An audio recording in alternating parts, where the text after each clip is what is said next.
Hi, I'm Olivia Moore, and I am our discussion leader for this week. And I had the readings White Privilege, Peggy Men Clash. So, first off, one thing that really stuck out to me was how Peggy explained how men are unwilling to grant that they are overprivileged. She then further goes on to say that men want to help women's status in society, but they won't support the idea of lessening men's status. To go along with this idea, white privilege kind of goes the same route.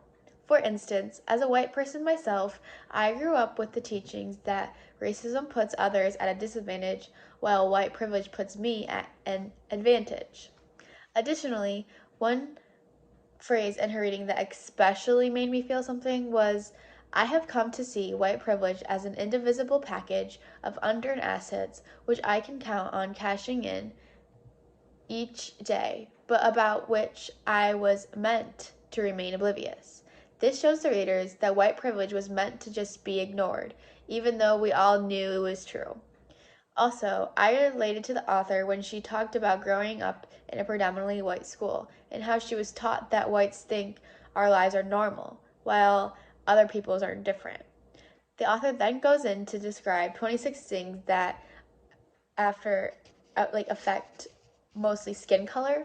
An example is I can easily buy posters, postcards, picture books, greeting cards, dolls, toys, and children's magazines featuring people of my race.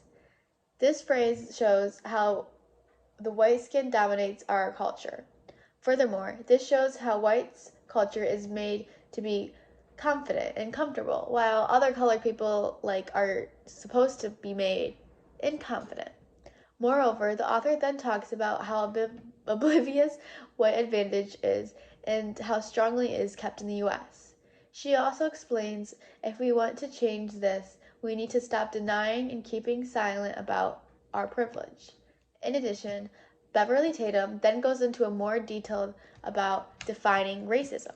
She first goes off by saying we are affected by racism just starting off in preschool. Many of our views when we are younger are affected to children's TV shows, books, and even our parents. A key thing that she said that also stuck out to me was that assumption we make doesn't come from what we have been told, but what we have not been told.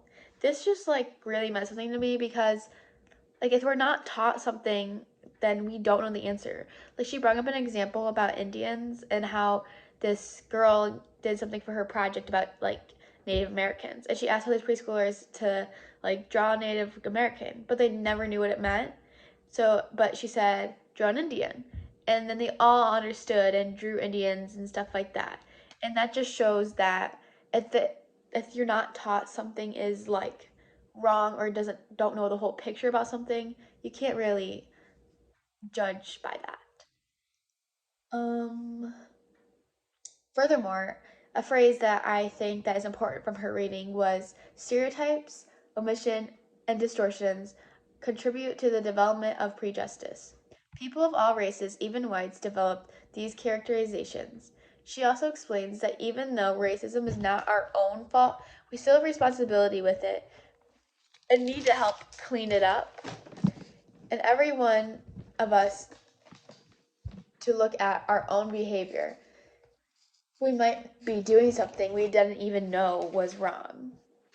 Another thing that super stuck out to me in her little reading was the provocative question, are you saying all whites are racist?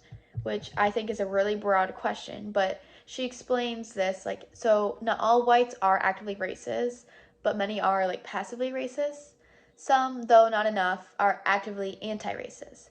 The relevant question is whether all whites are racist, but how we can move more white people from a position of an active or passive racism to one of an active anti-racism.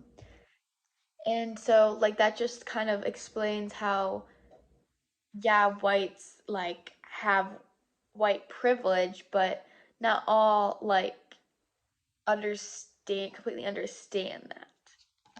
Additionally, to go along with that, so she then asked white women and white men how racism hurts them because you don't really hear about racism hurting whites.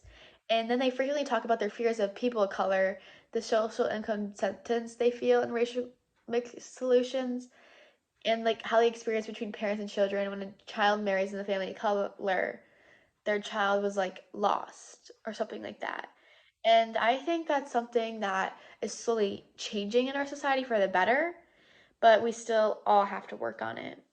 And with that, I hope you guys all enjoyed this reading and have a nice day.